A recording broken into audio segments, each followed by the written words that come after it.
स्वागत है साथियों आपका अपने YouTube चैनल पर। आशा करता हूँ आप सभी लोग स्वस्थ होंगे, मस्त होंगे, खुशहाल होंगे।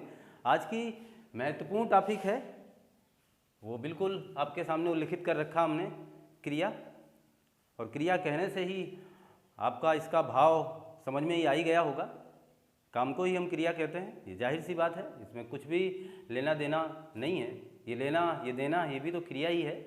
यानी आज मैं जो कुछ भी बोलूँगा वो मेरे हिसाब से क्रिया है। हम लोग बहुत काम कर रहे हैं साथ साथ, ये पढ़ने का, ये लिखने का, ये देखने का, ये बोलने का, ये समझने और समझाने का, ये जो भी क्रियाएं हैं, हंसना रुलाना, हंसना और हंसाना, लिखना और लिखाना, बहुत बारीकी से समझने का प्रयास करें क्योंकि शब्दों में ही अर्थ छुपे हैं।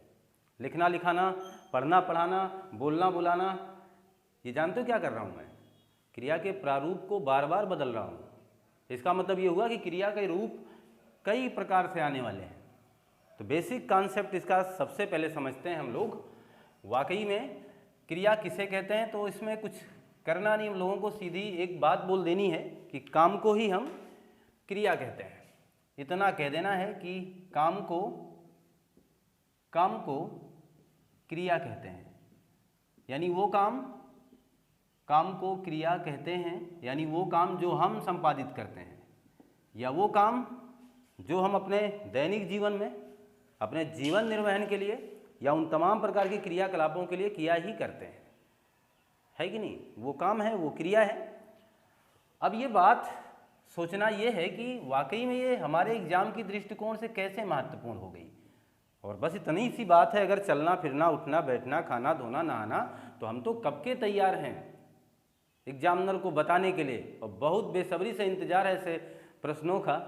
कोई मुझसे पूछ ले कि क्रिया किसे कहते हैं, बहुत बेसब्री से इंतजार ये होगा कि कोई आपसे कह दे कि देखना क्या है, संज्ञा है, सर्वनाम है, क्रिया है, विशेषण है।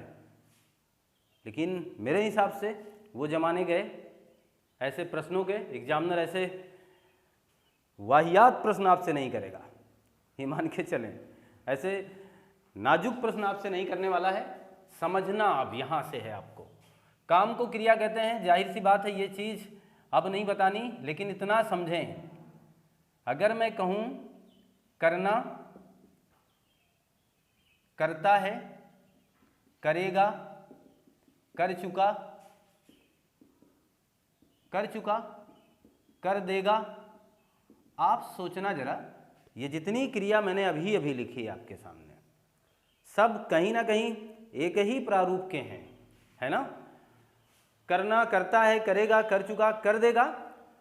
और आप अगर एक बहुत ही बारीक बात समझें तो सब में कॉमन आपको मिलेगा कर, मिलेगा ना? कर। ये जो कर है ये हमारी मूल भाषा से आया है। और मूल भाषा कहने का मतलब आप समझ जाइए, संस्कृत से आया है। और संस्कृत में इसे धातु कहा जाता है। तो एक नया शब्द आपके सामने अब उल्लिखित मैं कर रहा हूं कि अगर आप ये जानना चाहें कि धातु किसे कहते हैं, तो आप सीधी बात कह सकते हैं, धातु क्रिया का सूक्ष्म अंश होता है, धातु क्रिया का मूल रूप होता है। ये प्रश्न अब एग्जामिनर आपसे पूछेगा कि क्रिया का मूल रूप क्या है, तो समझना, क्रिया के मूल रूप को क्या कहा जाता है? धातु। क्रिया के मूल रूप को धातु कहा जाता है। क्रिया के मूल रूप को धातु कहा जाता है। यहां तक कोई डाउट आपको नहीं है। मैं एक बात और कह दूं कि मूल रूप के बजाय एग्जामिनर अगर आपसे कह दे धातु रूप, तो आपको अपने ठीक उसी प्रश्न पे बने रहना है, आपका चेहरा गिरने ना पाए। ये हमारी मनोकामना है, आप सफल हों। और ये कोशिश है, वाकई में क्रिया के मूल रूप को धातु कहेंगे और जो धातु रूप है, दोनों बात एक है। बस इतनी बात कर रहे हैं हम आपसे। अब समझें कि अभी यहाँ मैंने बता दिया कि क्रिया का वो सूक्ष्म अंश जिससे क्रिया बन रही है उसे धातु कहेंगे। अब ध्यान देना, क्रिया बनाने का जो नियम है वो क्या है? धातु में ना प्रत्यय लगा दीजिए, क्रिया बन जाएगी। धातु में ना प्रत्यय लगाने पर क्या बनेगी? क्रिया बनेगी। अगर आप धातु में ना प्रत्यय लगा दोगे तो क्या बन जाएगी? क्रिया बन जाएगी। और वह क्रिया किस रूप में होगी तो यह भी बता देना, वह क्रिया का मूल रूप होगा। कैसा होगा? मूल रूप होगा। ऐसा क्यों कह रहा हूं देखना जरा, क्रिया के मूल रूप को धातु कहते हो और धातु को ही मूल रूप कहते हो, है ना। तो जो इस धातु रूप से या इस मूल रूप से जो आप क्रिया बनाओगे वह भी तो मूल क्रिया कहलाएगी ना। इतनी बात तो क्लियर है। एक लॉजिक बता दूं, कुछ करना नहीं, इतना तामझाम ऐसे ही फैला के रखे हैं हम लोग। अब यहाँ केवल इतना मान लें कि क्रिया का मूल रूप वही होगा जिसके पीछे ना होगा। आसान है ना। अगर आपसे कह दे कोई पढ़ेगा, लिखेगा, दौड़ेगा और एक विकल्प लिख दे सोचना, इसमें क्रिया का मूल रूप कौन सा है, तो अब आपको सोचना ही नहीं पड़ेगा, क्योंकि सोचना को ही तो टिक करना है। क्योंकि सोचना क्रिया के ही पीछे तो ना लगा था, तो जिस क्रिया के पीछे ना लगा होगा वही क्रिया का क्या होगा? मूल रूप होगा। यहाँ तक की बात आपको समझ में आई गई होगी। अब क्लियर है बात ना। तो हमने कहा कि क्रिया के मूल रूप को धातु कहेंगे, धातु रूप को ही मूल रूप कहेंगे। और अगर इनसे कुछ बना दोगे, वो क्रिया बना दोगे अगर आप, जैसे अब समझ लीजिए यहाँ पर एग्जाम्पल एज, यानी जैसे पढ़, लिख, उठ और ये बैठ, चल, सहूलियत से बोलें, नहीं तो आपको तो फिर बुरा लग सकता है ये बात।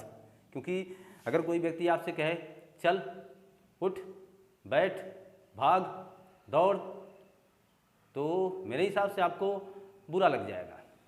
लेकिन बुरा नहीं लगना चाहिए, आपको अपना बचपन याद आ जाना चाहिए ऐसी जगह पे। आप सोचिए, जब आप कक्षा 1 की पढ़ाई कर रहे थे, क्लास 1 में थे, तो आपको एक हिंदी की जो किताब मिली हुई थी जिसमें कुछ इस तरीके का रूप लिखा हुआ था, पढ़, लिख, उठ, बैठ, चल, भाग, दौड़, खा, पी, सो, ऐसा। इसको पढ़ने में बहुत मज़ा आया था। मैं उसी की बात कर रहा हूँ। वाकई में वो संस्कृत का रूप था और इसे ही हम धातु कहते हैं। इसे क्या कहेंगे? धातु कहेंगे। इसमें आप क्या लगाइए? ना, सब में ना लगा दीजिए आप। अब ये कहने वाली बात नहीं रहेगी कि आगे आप बना नहीं पाओगे, आगे आप बना ले जाओगे पढ़ना, ठीक, लिखना, उठना, बैठना, चलना, ऐसी क्रिया बन जाएगी ना। फिर अब ये जो क्रिया बन रही है, अब समझना प्रश्न कैसे होगा। पहली बात, ये क्रिया का कौन सा रूप है? कह दीजिए सर ये तो मूल रूप है। क्रिया का कैसा रूप है? मूल रूप है। और अगर मैं आपसे कहूँ कि पढ़ना क्रिया में कौन सी धातु का प्रयोग किया गया है, पढ़ना क्रिया में कौन सी धातु का प्रयोग किया गया है, तो आप बता दीजिएगा पढ़ धातु। यहाँ तक तो बहुत ही आसान है, कुछ करना नहीं है। लेकिन अब जरा ध्यान देना, जब एग्जामिनर कुछ इस तरीके की क्रिया आपके सामने लाएगा, पढ़ाना, तब आप सोचोगे अब हम इसे क्या बताएं। सच में यह भी क्रिया का मूल रूप ही है। क्रिया का कौन सा रूप है? मूल रूप है। यहाँ कोई डाउट नहीं है, इसे भी आप मूल रूप ही बताएं। परंतु अब अगर वो कह दे कि पढ़ाना में कौन से धातु का प्रयोग किया गया है, अब अच्छों को चक्कर आएगा, क्योंकि अब वो ना हटाएंगे, पढ़ा बताएंगे। एग्जामिनर इतना चालाक कि पढ़, पढ़ा दोनों विकल्प में रखेगा, है ना। वैकल्पिक व्यवस्था तो दोनों आपके साथ आएगी। फिर तो आप किस पर लगाने वाले हो ये मैं जान ही लेता हूँ, और मेरा हिसाब है, मेरा मानना है कि आपको करना क्या है मैं वो ही बता देता हूँ आपको। देखिएगा, पढ़ाना था। पहली बात, अगर आपको किसी क्रिया का धातु बताना है तो सबसे पहले उसका मूल रूप लाइएगा। ध्यान दीजिए, मैं एक यहाँ तरीका ही बता देता हूँ आपको। अगर धातु बताना है तो सबसे पहले क्रिया का कौन सा रूप लाइए? मूल रूप। और मूल रूप में से क्या हटाइए? ना। ये चीज़ ध्यान देना, क्रिया का पहले यानी सर्वप्रथम आपको मूल रूप लाना है, हटाना क्या है? ना हटाना है। इतना काम करना, बताना क्या जो पढ़ाना है, क्या जो पढ़ाना है यही इसका मूल रूप है तो ये मूल रूप के ही पार्टों में, क्या ये उसी का मूल रूप होगा? नहीं ना, क्योंकि पढ़ाना का कुछ सामान्य मूल रूप पहले मिल जाएगा जिसे आप कहोगे क्या? पढ़ना, तो पढ़ाना को पहले कहाँ लाइए आप, पढ़ने पर, और इसमें से ना हटाइए तो फिर क्या आ जाएगा, पढ़।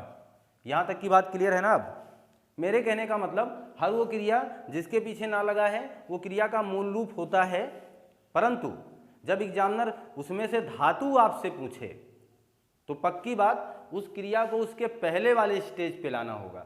यानी पढ़ाना को पहले स्टेज पे लाइए पढ़ना, और यहाँ से धातु निकालोगे ना हटा दोगे तब तो फिर पढ़ा बच जाएगा ना, जो कि गलत है।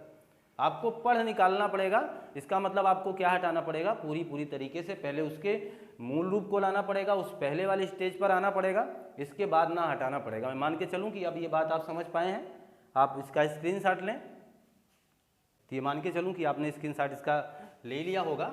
और अब बात आगे की करता हूँ। धातु की अगर बात आए तो, और या क्रिया के मूल रूप की बात आए तो, धातु रूप या मूल रूप समझना एक बात, मतलब कहानी वो है कि मीठे बहुत होंगे, लेकिन स्पेशल वाली चीज़ जब खोजनी होती है तो हम एक अच्छी तलाश के पास पहुंच ही जाते हैं, है ना, एक अच्छे लक्ष्य के पास जाते हैं। मेरा कहना ये था कि हर वो क्रिया मूल रूप की है जिसके पीछे क्या है, ना है, परंतु अगर आपको मूल रूप में ही मूल रूप ढूंढना हुआ तो आप हमेशा पहले स्टेज के पास जाओगे, यहाँ तक कोई समस्या नहीं है ना आपको। फिर यही मैं अभी बात कर रहा था। और अब ध्यान दीजिए कि धातु रूप और मूल रूप यही इसलिए लिखा है कि अगर बात की जाए कि धातु रूप और मूल रूप के प्रकार कितने होते हैं तो ये चीज़ अब समझना है। यानी क्रिया का धातु रूप 5 प्रकार का है, एग्जामिनर कहे धातु कितने प्रकार की है तो भी 5, क्रिया का मूल रूप कितने प्रकार का है तो भी 5, यानी हमारा वो उत्तर 5 पर टिका है और 5 पर हम बने रहेंगे, है ना। तो जब आप ये 5 दोनों तरीके का उत्तर आपको 5 देना है, धातु भी 5 देना है, मूल रूप पूछे तब भी 5 देना है, धातु रूप पूछे तब भी 5 देना है। अब समझें आप, पहला है सामान्य धातु। सामान्य धातु, क्यों ना हम इसे सामान्य क्रिया कह दें, कोई दिक्कत नहीं ना। तो सामान्य धातु से यदि कोई क्रिया आप बनाओगे तो वह सामान्य क्रिया कहलाएगी। यानी हम लगे हाथ 2 काम कर रहे हैं, एक सीखेंगे, एक तीर से वही 2 निशाने, सामान्य धातु सामान्य क्रिया। जब हम सामान्य धातु की बात जानेंगे तो हम सामान्य क्रिया का भी मतलब जान चुके होंगे। अब समझिएगा, ये बेहतर है कि आप इसको समझ पाएँ। और इसके बगल में मैं एक और क्रिया लिख दे रहा हूँ, वो है व्युत्पन्न, क्योंकि दोनों का अंतर भी मैं आपको साथ साथ बता दूंगा। व्युत्पन्न क्रिया यहाँ देखने का प्रयास करें। सामान्य धातु का मतलब हुआ जो ऐसी क्रिया जिसका कोई दूसरा मूल रूप ना हो, है ना। वो बात अब आपके सामने आ गई है। हमने कहा क्या, ऐसी क्रिया जिसका कोई मूल रूप दूसरा ना हो, जिसका कोई दूसरा मूल रूप ना हो, दूसरा मूल रूप ना हो। समझिएगा जरा, यानी हम उस स्टेज की बात कर रहे हैं जिसके नीचे आप जा ही नहीं सकते हैं। जैसे समझना जरा, अभी हमने लिखा था, मान लीजिए पढ़ाना, पढ़ाना है, हमें पहचान करनी है क्या ये सामान्य धातु की है। अगर ये सामान्य धातु की है तो इसका कोई दूसरा मूल रूप नहीं होगा। लेकिन हमने देखा कि पढ़ाना का मूल रूप क्या था, पढ़ना था, है ना। इसका मतलब ये आपका सामान्य नहीं होगा, है कि नहीं। लेकिन पढ़ना अगर मैंने लिख दिया, अगर मैंने यहाँ पर पढ़ना लिख दिया तो क्या पढ़ना के पहले भी कोई स्टेज आपको मिल पाएगा। समझ पा रहे हैं ना आप। देखिए, जैसे हमने कहा लिखाना, तो आपके दिमाग में तुरंत आएगा कि सर इसका एक मूल रूप दूसरा है। मैं कहूँगा क्या, तो आप कहेंगे सर इसका जन्म लिखना से हुआ है। तो वही जन्म वाली बात ही पकड़ लो, मतलब जैसे सेट कर पाओ ना अपने मस्तिष्क में, जैसा आप अपने मस्तिष्क में बना पाओ जगह ना, वैसे ही बना लीजिए। तो लिखाना है ना, तो वो काल्पनिक विचार मनोभाव आपके विचारों को अब कुरेदने लगे होंगे कि ओह लिखाना का लिखना रहा होगा। क्लियर है? तो वही चीज़ जब लिखाना का क्या रहा होगा, लिखना, तो ध्यान देना लिखाना सामान्य इसलिए नहीं हो सकता क्योंकि इसका मूल रूप है, ठीक है। लेकिन लिखना सामान्य धातु में इसलिए आएगा क्योंकि इसका मूल रूप नहीं है। अब आप समझ गए होंगे। क्लियर है बात कि नहीं बात है ये? तो अब आप ध्यान दीजिए, तो जहां हमने लिखा है पढ़ना वहां हम लिख सकते हैं लिखना। जहां हमने लिखा है यहां चलना, दौड़ना, भागना, सोना, और लिखूं खाना, पीना, नहाना, होता जाएगा। फिर इसका मतलब आप समझ गए। समझने का मतलब ये है कि मैं अब यहाँ पर आदि लगा दूंगा, और ऐसे तो लिखते लिखते तो पता नहीं कितना लिखोगे आप। अब आप समझें, पढ़ना से पहले कोई है, उत्तर की जांच करें अपने। मैं पढ़ना को सामान्य धातु या सामान्य क्रिया बता रहा हूँ, क्यों? क्या पढ़ना के पहले कोई है? नहीं, इसका मतलब हम सही हैं। लिखना के पहले कोई था? नहीं, इसका मतलब हम सही हैं।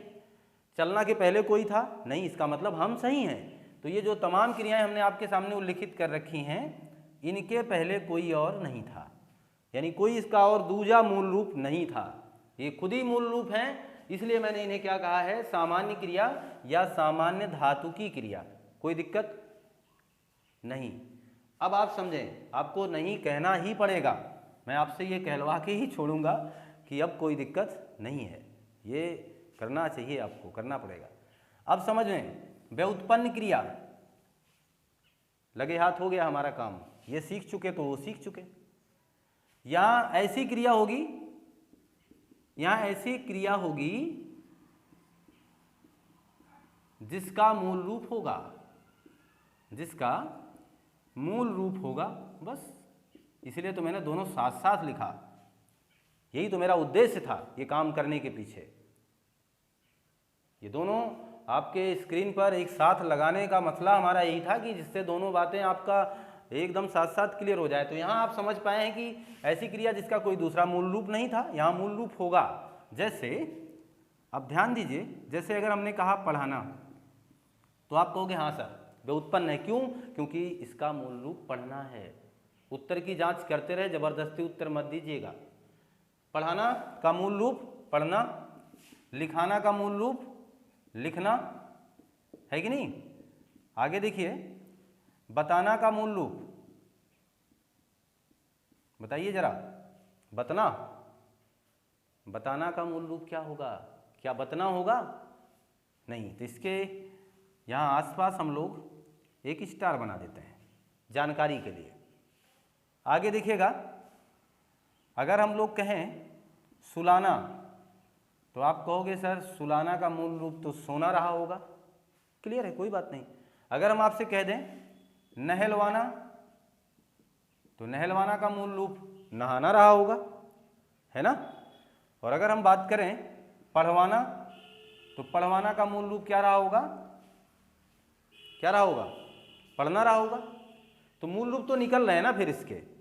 और ऐसे ही जैसे यहाँ भागना लिखा है, मैं यहाँ लिख दूँ भगाना, और यहाँ लिख दूँ लिखवाना, और फिर लिख दें दौड़वाना। तो आप जरा देखिएगा, ये जितनी क्रिया मैंने लिखा है, एक जो ब्रैकेट में बंद कर रखा है उसको छोड़ करके, सबके मूल रूप आपको मिलेंगे। यहाँ ऐसी क्रिया लिखा हूँ जिसका कोई मूल रूप आपको नहीं मिलेगा, यहाँ ऐसी क्रिया लिखा हूँ जिसका मूल रूप आपको मिलेगा। क्लियर है ना? तो इनका मूल रूप मिलेगा, इसलिए हम इसे सामान्य न कह करके व्युत्पन्न कहेंगे। इनका नहीं मिलेगा इसलिए हम इन्हें सामान्य कहेंगे। अब जरा ध्यान दीजिए, और आप इस काम में माहिर हैं। किस काम में? ट्रिक बनाने में। तो ट्रिक बन चुका इसका। कैसे? जिस क्रिया के अंत में, जिस क्रिया के अंत में क्या लगा होगा? केवल ना लगा होगा, वो सामान्य धातु की होगी। और जिस क्रिया के अंत में, ये चीज़ यहाँ कर सकते हैं, ये ट्रिक बता दे रहा हूँ मैं, क्रिया के अंत में क्या लगा हो? आना, या फिर वाना लगा हो, वो क्या होगी? व्युत्पन्न होगी, है ना। देखना जरा, आना वाना, आना वाना, आना वाना, आना वाना। यहाँ देखिए ना ना ना, सब जगह ना। तो जिस क्रिया के अंत में ना है उसे सामान्य कह लीजिए, जिस क्रिया के अंत में आना वाना है उसे व्युत्पन्न कह लीजिए, है ना। तो अब जानते हो आप क्या कहोगे कि सर फिर इतना आपने रायता क्यों फैला दिया, आपको वही काम कर देना चाहिए था। तो मैंने आपसे शुरुआत में ही कहा था कि ट्रिक पर बहुत ज़्यादा भरोसा नहीं कर सकते हैं हम, क्योंकि एग्जामिनर को पता है कि आप ट्रिक तैयार करके आएंगे, तो मैं क्यों ना आपसे बात कर लूं कि आप बताएं हमें बताना कहाँ जाएगा, बताना क्रिया कहाँ जाएगी, और फिर ये नहाना कहाँ जाएगा, और ये कमाना कहाँ जाएगा, है ना। फिर तो आपको यहाँ मैं फंसा के दिखाऊंगा। अगर आप वो ट्रिक रट के जाने वाले हैं तो है ना समस्या। ये ट्रिक केवल बस इतना कारगर है कि आप अपने घर वालों को कह सकते हो कि हम पढ़ रहे हैं। होता है ना कि घर वाले जब कोई आपकी रिश्ते वगैरह की बात होती है तो लोग कहते नहीं कि तैयारी कर रहे हैं, तो ये घर वाले इतना कह सकते हैं क्योंकि आप इतना उन्हें बता दोगे ना कि सामान्य कहाँ कोई दिक्कत नहीं, वो धातु वगैरह का तो हमें पूरी तैयारी है। धातु जिसमें ना लगा है सामान्य, और जिसमें आना वाना लगा है वो व्युत्पन्न। ये खटाखट बोलोगे आप, लेकिन यहाँ आकर के आप फंसोगे और एग्जामिनर यही रखेगा। अब जरा ध्यान देना, बताना में क्या लगा है, बारीक से समझने का प्रयास करिए ध्यान से। इसमें भी आना, इसमें भी आना और इसमें भी आना लगा है, ऐसा मालूम पड़ता है, जबकि ऐसा है नहीं। ऐसा मालूम होता है जैसा इनको देखा हमने वैसा इनको देखा हमने, दोनों को देखने के बाद हम इस नतीजे पर पहुंच पाए हैं कि सब में क्या लगा हुआ है, आना ही लगा है। ये बात हमें ये देख करके पता चलती है, लेकिन ऐसा है नहीं। चेक करना, मैंने कहा जल्दबाजी में उत्तर मत दीजिए, उत्तर की अपने जांच करिए। क्या करिए? उत्तर की जांच। उत्तर की जांच करने का मतलब क्या है? उत्तर की जांच ये है कि आप अपने इस परिभाषा पर बने रहें जो हमने शुरुआत में ही आपको दे दिया है। ऐसी क्रिया हो जिसका मूल रूप हो तब उसे व्युत्पन्न कहिएगा। जैसे अगर कोई आपसे कहे कि पढ़ाना, तो आप तुरंत कहोगे सर ये पढ़ना से आया है। हम कहते हैं नहलवाना, तो आप कहोगे ये नहाना से आया है। अगर हम कहें पढ़वाना, तो आप कहोगे ये पढ़ना से आया है। ये कॉन्फिडेंस के साथ बोल पा रहे हो कि नहीं बोल पा रहे हो? बोल पा रहे हो ना। दिखाना, सुलाना, नहाना, धुलाना, तो आप कहोगे धोना, नहाना, सोना, खाना, यहाँ से ये क्रियाओं का जन्म हुआ है। तो अगर ऐसा मिल रहा है तो आप उन्हें व्युत्पन्न कह दीजिए, क्योंकि उनके पैदा करने वाले मिले। व्युत्पन्न का मतलब ही वही होता है कि जो किसी दूसरे से उत्पन्न हो, तो उत्पन्न करने वाला तो मिले। अगर उत्पन्न करने वाला मिलेगा तो व्युत्पन्न है, नहीं मिलेगा तो नहीं है। आप बताना, बताना किससे आया है? अब आप सोचो कि बताना, फंस गया ना मामला। जैसा अब तक उत्तर दे रहे थे, जितने सटीक ढंग से आपकी गाड़ी अब तक दौड़ रही थी, अब ठहर गई ना। और जब ठहर गई तो आप भी ठहर जाएं, और जब आपकी गाड़ी रुक गई तो आप भी रुक जाएं और सोचने के लिए विवश हो जाएं कि इसका मूल रूप नहीं है, ये स्वयं मूल रूप में है। ये स्वयं किस में है? मूल रूप में है। और जब ये स्वयं मूल रूप में है तो ये कौन सी धातु की होगी? फिर सामान्य धातु की होगी। भले ही आना लगा है, कोई दिक्कत नहीं, क्योंकि उसका मूल रूप नहीं आ रहा है ना। फिर तो नियमानुसार जिसका मूल रूप नहीं आएगा वो सामान्य में जाएगा। तो ट्रिक का सहारा बस इतना लीजिए कि जिससे आप थोड़ा सा इनसे जुड़ाव अपना सकें। मैं बस इतना सलाह दूंगा। बाकी आप इस कॉन्सेप्ट को अपने दिल में और दिमाग में सजाएं तो आपका कभी गलत नहीं होगा। नहाना का मूल रूप क्या होगा? नहाना नहीं ना। तो नहाना का मूल रूप नहीं आया, इसका मतलब हुआ कि पक्की बात है यह सामान्य धातु का है, भले ही इसमें आना लगा है। और कमाना, कमाना का क्या कमना कहोगे क्या? नहीं कह पाओगे ना। फिर इसका मतलब ये भी गलत जा रहा उत्तर हमारा। तो हम सही ढंग से अपने प्रश्नों का जवाब दे पा रहे हैं, और मैं उम्मीद कर पा रहा हूं कि आप बहुत ही बेहतर ढंग से इस बात को समझ पा रहे हैं। और अगर आप ये समझ पा रहे हैं तो मुस्कुराइए और नीचे हमें अंगूठा दिखाइए, वो लाइक का बटन दबाइए। और यहाँ नहाना और कमाना, ये बताना और नहाना, अगर ये बात आपको आप समझ पा गए हैं तो मैं मान के चलूँ कि आपको ये टॉपिक भी समझ में आ गई है, क्योंकि इतना ही करना है। जिसका मूल रूप आ जाएगा यानी जिसके पिताजी मिल जाएंगे उसे व्युत्पन्न कह दीजिएगा, और जिसके पिताजी नहीं मिलेंगे, जो स्वयं ही सब कुछ रहेगा, आप उसे सामान्य कह दीजिएगा।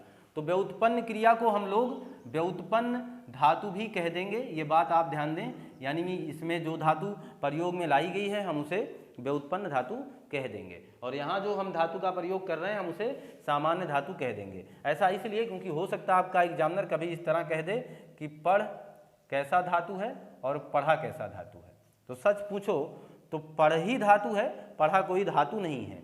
लेकिन जब वो इस तरह करे कि सामान्य धातु कौन है, व्युत्पन्न धातु कौन है, तो आप इसे सामान्य बताइए और इसे व्युत्पन्न बताइए।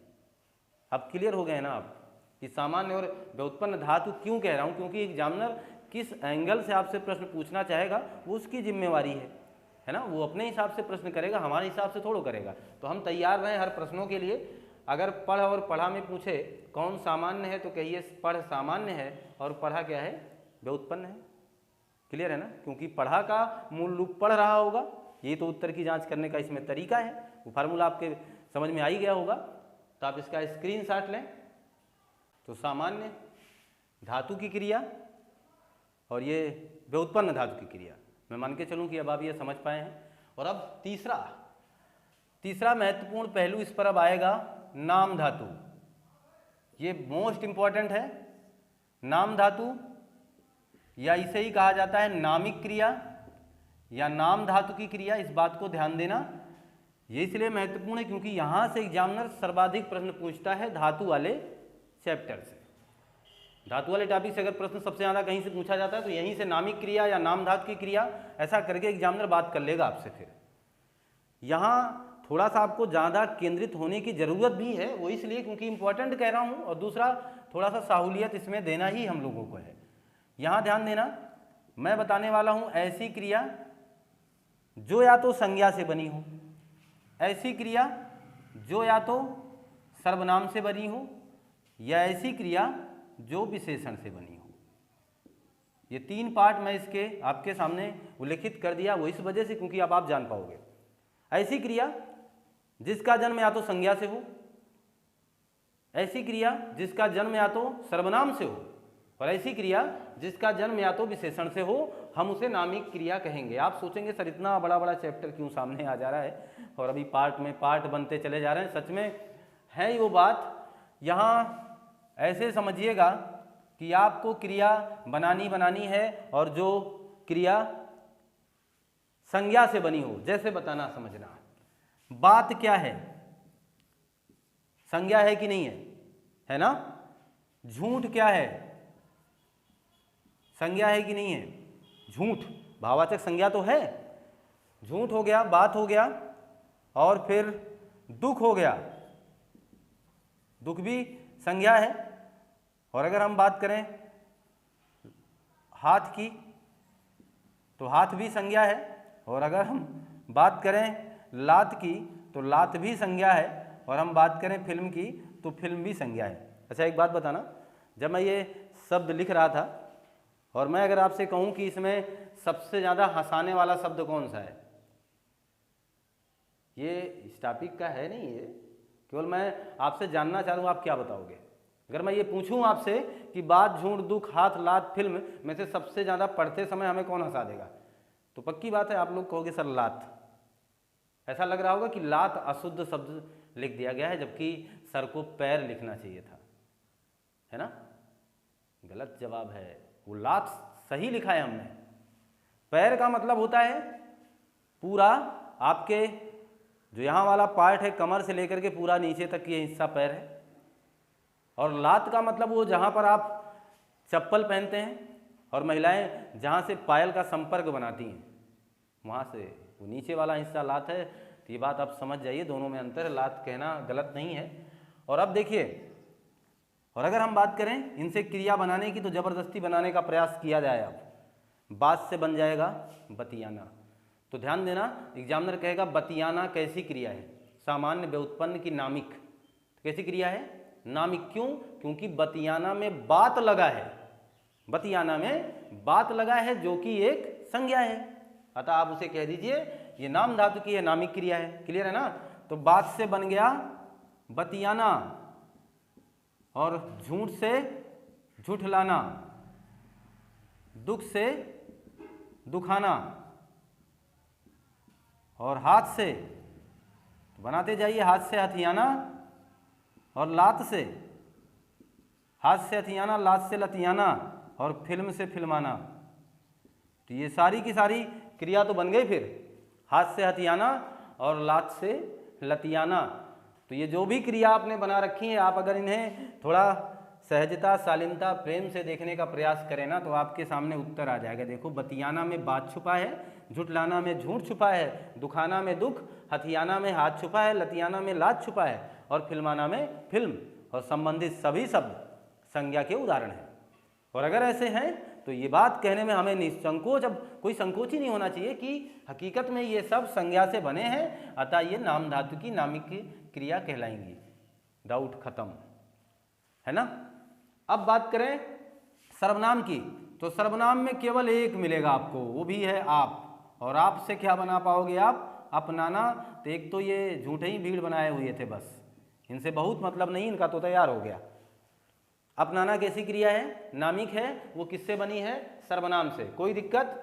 अब देखिएगा, तोतला विशेषण लिख रहा हूं, चिकना, दोहरा, लंगड़ा,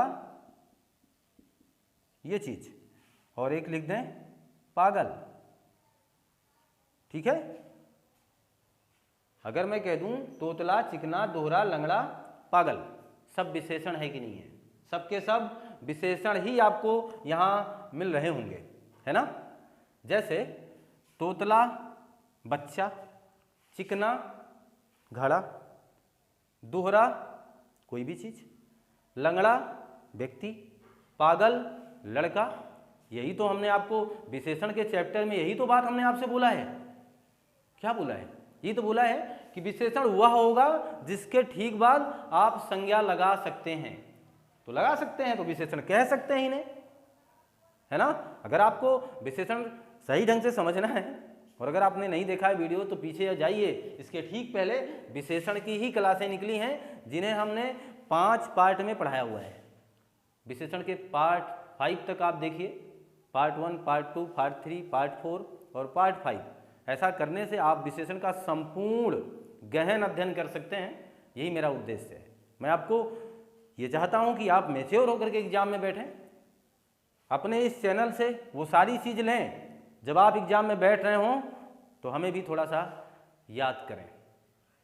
और वो याद जरूर आएंगे, वो इसलिए क्योंकि आपको ये सब कुछ मिलेगा। और मैं ये विश्वास के साथ मान के चलता हूँ कि यहाँ जो मैं लिख रहा हूँ इसको हल्के में मत लेना। यही उदाहरण हूबहू आपके एग्जाम में छपे मिल सकते हैं, छपे मिल सकते हैं। इस बात पर ध्यान देना, कोई डाउट नहीं है, क्योंकि मैं वो तमाम उदाहरण आपको इस हिसाब से दे रहा हूँ कि जो परीक्षाओं में अक्सर पूछे गए हैं, ये मोस्ट इम्पॉर्टेंट एग्जाम्पल ही मैं आपके सामने शामिल करता हूँ। क्लियर है ना। देखना जरा, इससे बन जाएगा तुतलाना, ये तो आप माहिर हैं, ये कर पाएंगे आप। चिकना से चिकनाना, और दोहरा से दोहराना, लंगड़ा से लंगड़ाना और पागल से पगलाना। कहते हैं ना कि आप बड़े पगलाए हुए हैं। क्या बात है जो आप घबराए हुए हैं और ऐसे क्या देख रहे हैं और क्यों पगलाए हुए हैं? तो ये सारी बातें जो हम लोग कर लेते हैं क्रियाओं के साथ, ये तमाम जो ऊट पटांग इनके साथ हरकत होती है, वो भी हमारे एग्जाम में प्रश्न बन जाते हैं। हमें कब पता था कि पगलाना, बड़बड़ाना ये सब भी कभी क्रिया के रूप में पूछे जाएंगे? हमने तो उन्हें मजाक में लिया, लेकिन ये हकीकत है, आपके सामने ये आ ही गए हैं। अब जरा ध्यान दें, अगर ये बात आप समझ पाए हैं, मैंने कह दिया कि जो संज्ञा से बने नामिक है, सर्वनाम से बने नामिक है, विशेषण से बन जाए, ये सबके सब नामिक हैं, है ना। आप बताना, एक वाक्य मैं आपको दूं, वह हमें देखकर, वह हमें देखकर लजा गई, वह हमें देखकर लजा गई, या लिख दें वह हमें देखकर शर्मा गई, देखकर शर्मा गई, है ना। वह हमें देखकर लजा गई, वह हमें देखकर शर्मा गई। आप बताना, इसमें क्रिया क्या है? लजाना है, और एक जगह हमने शर्माना लिखा, बस भाव एक ही है, केवल उनके रूप अलग अलग हैं। शर्माना एक अलग तरीके से लिखा गया और लजाना भी वही है ना। लजाना और शर्माना तो एक ही है ना, कोई दिक्कत यहाँ नहीं है ना। तो आप जरा ध्यान देना, अब बताना आप हमें ये कैसी क्रिया है, दिए गए वाक्य में किस क्रिया का प्रयोग किया गया है। विकल्प नंबर 1 आपके सामने सामान्य धातु, विकल्प नंबर 2 आपके सामने व्युत्पन्न, और विकल्प नंबर 3 आपके सामने नामिक क्रिया। कोई लाइफ लाइन इसमें नहीं है, आपको जवाब तुरंत देना है। क्या बताएंगे आप? और मैं मान के चलूँ अगर आप जवाब दे पा रहे हैं तो अब मैं निसंकोच ये बात आपको बताने से बिल्कुल परहेज नहीं करूँगा। लाज एक संज्ञा है भाववाचक, तो शर्म भी वही बात है। तो लाज और शर्म ये दोनों ही भाववाचक संज्ञा की ही तो बात कर रहे हैं। भाववाचक क्या है? ये संज्ञा। और अगर भाववाचक संज्ञा हो, कोई भी संज्ञा हो, अगर उससे आपने क्रिया बनाया है तो हम टिक कहाँ करने वाले हैं? नामिक पर। यही तो बात कर रहा था। हमारा बिल्कुल उद्देश्य नहीं कि मैं आपसे प्रश्न करूं, उद्देश्य हमारा है आपको सिखाना। वो प्रश्नों की क्लास आएगी, उसके लिए भी तैयार आपको रहना होगा। वो मैं उसकी व्यवस्था करके आपके सामने जुड़ूंगा, प्रश्नों के साथ भी जुड़ूंगा। बहरहाल अभी आपकी तैयारी मेंटेन मैं कराने के चक्कर में हूँ। आप बताना, अगर मैं कह दूँ उसने आपको लुभा लिया है, उसने आपको लुभा लिया है, ये देखिए, उसने आपको लुभा लिया है, कौन सी क्रिया है? सामान्य, व्युत्पन्न की नामिक? तो ध्यान देना, लोभ, लोभ, लोभ भाववाचक संज्ञा है और लोभ से बनेगा लुभाना। और जब ऐसा होगा तो ध्यान देना, वही चीज़ यहाँ लिख भी सकते हैं आप, शर्माना और फिर लुभाना, ये दोनों ही किससे बनी है? संज्ञा से। अतएव यह भी नाम धातु की नामिक क्रिया कहलाएंगी। मैंने इस पर ज़्यादा समय इसलिए खर्च किया क्योंकि ये आपके लिए बहुत ही महत्वपूर्ण बात थी, इसलिए मैंने वो बात आपके सामने शेयर कर रखी है। आपको ये बात जानना जरूरी था, इसलिए मैंने इतनी बात आपके सामने रखी है। क्लियर है ना? कोई दिक्कत बताना है यहाँ पे, और अगर नहीं है तो आप इसका स्क्रीनशॉट लें। तो मान के चलूँ कि स्क्रीनशॉट आपने इसका ले लिया होगा। अब जरा ध्यान दें, तो 3 पार्ट हो चुके हैं, अब चौथा है इसका सम्मिश्र क्रिया। सम्मिश्र क्रिया, या इसे ही आप क्या कहोगे? सम्मिश्र धातु। अब यहाँ बहुत ज़्यादा आपको घबराने की आवश्यकता ही नहीं रह गई, क्योंकि अब ये बिल्कुल आसान हो गया है। सम्मिश्र का मतलब होता है जहाँ पर संज्ञा और क्रिया हो। और एक आप महत्वपूर्ण बात और जानते होंगे, वो मैं इसलिए इसको अलग लिख दे रहा हूँ जिससे आप कभी एग्जाम में फंसे ही ना। यौगिक क्रिया, ये दोनों ही, जबकि वो इस धातु का नहीं है, ये बात ध्यान देना, उसको मैंने अलग से रख दिया है। यौगिक कोई धातु ही नहीं होता है, ठीक है? समझे जरा। अगर सम्मिश्र क्रिया या सम्मिश्र की धातु की बात होगी तो इस तरह लिखा होगा, जैसे स्मरण लिखा, रिश्वत लिख दिया, कष्ट लिख दिया, दुख लिख दिया, ये चीज। तो एक तो संज्ञा हो सकती है, एक तो विशेषण हो सकता है। जैसे स्मरण, रिश्वत, कष्ट, दुख, पागल, ये क्या है? विशेषण ही तो है। ये क्या है? सुंदर, विशेषण है। अच्छा, विशेषण है। हम कहने क्या वाले थे, इनसे क्रिया नहीं बना रहे हैं, हम इनसे क्रिया नहीं बना रहे हैं। लेकिन ध्यान देना, जब किसी संज्ञा, ये बात आप नोट कर लें, नोट में लिख सकते हैं, जब किसी संज्ञा या विशेषण के ठीक बाद कोई क्रिया लगाकर, किसी संज्ञा विशेषण के ठीक बाद, वहां जो था उसी संज्ञा से क्रिया बना रहे थे, बात से बतियाना बना रहे थे आप। यहां ऐसा नहीं हो रहा है, ऐसा यहां है संज्ञा विशेषण के ठीक बाद कोई क्रिया लगाकर अन्य क्रिया बना देना है यहां पे। जैसे स्मरण में क्या लगा दो? करना। आप कहिए आपको यह याद करना है। याद अलग बात है और करना अलग बात है। समझ पा रहे ना आप? हमने याद से यादाना नहीं बनाना है, हमें स्मरण से स्मराना नहीं बनाना है ना? बनेगा ही नहीं फिर। तो हम कह रहे हैं संज्ञा के ठीक बाद एक अलग क्रिया लगाइए, स्मरण करना। एक अलग क्रिया बन जाए जब कोई संज्ञा किसी अन्य क्रिया धातु के साथ मिलकर के, परिभाषा पूरा सुने चाहे तो नोट करें, जब कोई संज्ञा किसी अन्य क्रिया धातु से मिलकर के, कर अलग धातु है, स्मरण अलग धातु हो जाएगी, फिर जब कोई संज्ञा किसी अन्य क्रिया धातु से मिलकर के एक समूची क्रिया का निर्माण कर देती है तो हम उसे सम्मिश्र क्रिया कहते हैं। जैसे स्मरण करना, रिश्वत लेना, कष्ट देना, दुख देना, देखो है ना, पागल होना, सुंदर होना या सुंदर लगना, अच्छा दिखना। आप देखो ये एक क्रिया होगी कि नहीं होगी? अब सुंदर होना, अच्छा दिखना, स्मरण करना, आप वहाँ दोनों में बस इतना अंतर कर सकते हो, वहाँ बतियाना हमने लिखा था और बतियाना से बात को अलग करना पड़ता, जबकि सम्मिश्र में वो पहले से ही अलग रहेंगे, संज्ञा अलग रहेगी, एक दूसरी क्रिया आकर के उसे समूची एक क्रिया बनाने का प्रयास करेगी, प्रयास क्या, वो बना चुकी होगी, है ना। समझ गए कि नहीं समझ गए आप ये चीज़? और दूसरी बात यहाँ समझ लेना, यौगिक किस लिए लिखा था, जैसे आप कहते हैं खा लेना, पढ़ लेना, चले जाना, ठीक है, उठ जाना, आ जाना, ये देख लीजिए।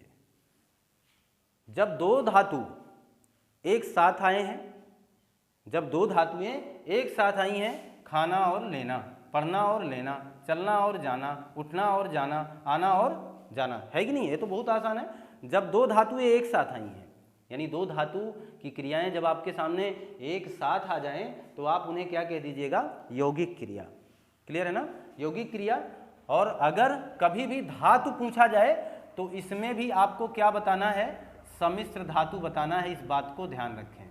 अब मैं आपका पूरा डाउट क्लियर कर चुका हूँ। मैंने कहा कि जहाँ पर दो धातुएं होंगी वो अभी सम्मिश्र हैं, और जहाँ पर संज्ञा के साथ क्रिया लगी होगी अलग से, संज्ञा से क्रिया बनाई गई होगी, ये नहीं कह रहा हूँ क्योंकि वो नाम धातु की है। संज्ञा के साथ अलग से क्रिया लगी हो और वो क्रिया के रूप में हमारे सामने परिलक्षित हो रही हो तो हम उसे सम्मिश्र कह देंगे, सम्मिश्र धातु की क्रिया कह देंगे। क्लियर है ना? लेकिन हमने कहा कि कभी कभार एग्जामिनर सम्मिश्र और यौगिक में अंतर पूछ लेता है तो दोनों बातें एक ही, लेकिन कभी कभार जब अंतर पूछेगा तो उस अंतर को हमने आपके सामने रख दिया है। ध्यान देना, सम्मिश्र के साथ संज्ञा या विशेषण होगा, जबकि यौगिक के साथ दोनों ही क्रियाएं होंगी, है ना। तो ये वो बड़ा डाउट आपके सामने क्लियर कर दिया हमने। वो जो समस्या हमारे लिए हर एग्जाम में बन करके तैयार हो जाता है, अक्सर हम सम्मिश्र और यौगिक में फंसी जाते हैं, तो अब वो फंसने वाला कहानी खत्म है, आप मान के चलें। और ये चीज़ आप समझ चुके हैं अगर, तो आप इसका स्क्रीनशॉट रखें। तो ये मान के चलें कि आपने स्क्रीनशॉट रखा। और अगर आपको कोई भी वीडियो थोड़ी बहुत समस्या हो तो आप उसका रिकैप करके देख सकते हैं, आपके पास तो सुविधा है, आप बैक जाएं, फिर से उसको सुने, दोबारा देखें। जब तक वो चीज़ क्लियर ना हो, कमेंट बॉक्स में जगह है, आप उसे भरें, उत्तर आएगा, मैं अगले वीडियो में उसको समझाने का प्रयास करूँगा। ऐसा नहीं कि आपको जवाब नहीं दिया जाएगा, समझाया नहीं जाएगा, बताया जाएगा, हर एक कमेंट का जवाब आपको मिलेगा। एक लास्ट है इसका, और वो बिल्कुल आसान है, अनुकरणात्मक धातु। अनुकरणात्मक धातु आबलिक अनुकरणात्मक क्रिया। अनुकरणात्मक धातु, या इसे ही कह देंगे अनुकरणात्मक क्रिया, ठीक है। अनुकरणात्मक धातु या अनुकरणात्मक क्रिया किसे कहते हैं, इस बात को आप समझ लें।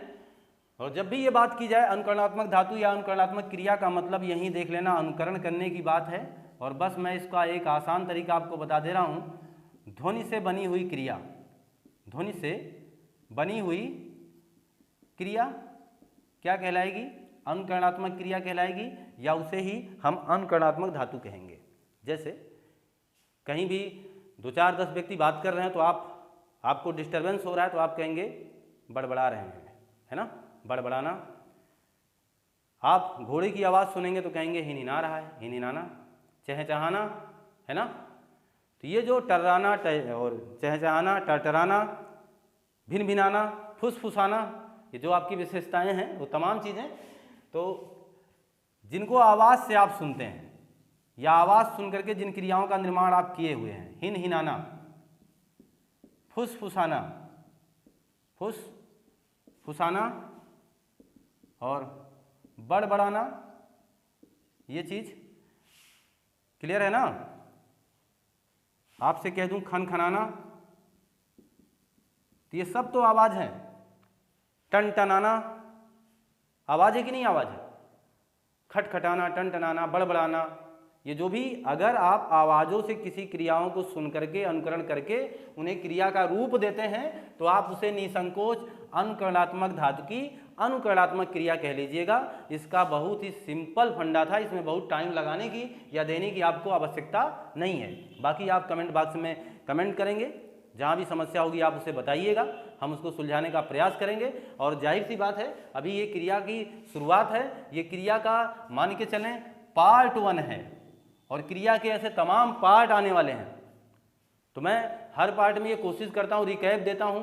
5-10 मिनट की वो क्लासें रिकैप के रूप में मिलेंगी, तो ऐसा नहीं कि आपको समझ में नहीं आने देंगे, समझ में जरूर आएगा। वो सारा प्रयास हम आपके साथ जुड़ करके करेंगे। तो मैं मान के चलूँ कि आपको आज की क्लास अच्छी लगी होगी और आज का जो कंटेंट था आपको बेहतर तरीके से समझ में आया होगा। हम उस चीज़ को आपको बेहतर तरीके से आपको देने का प्रयास कर रहे थे और उम्मीद है कि हम उसे आपके पास पहुंचा पाए हैं। और अगर ऐसा करने में हम सफल हुए हैं और आपको क्लास से बेहतर लगी है और आपके लिए लाभकारी है तो पुनः आपसे रिक्वेस्ट, लाइक करें, शेयर करें, सब्सक्राइब करें, कमेंट करना ना भूलें। मिलते हैं आपसे नई कक्षा में। आपका दिन शुभ हो। आपको बहुत बहुत धन्यवाद।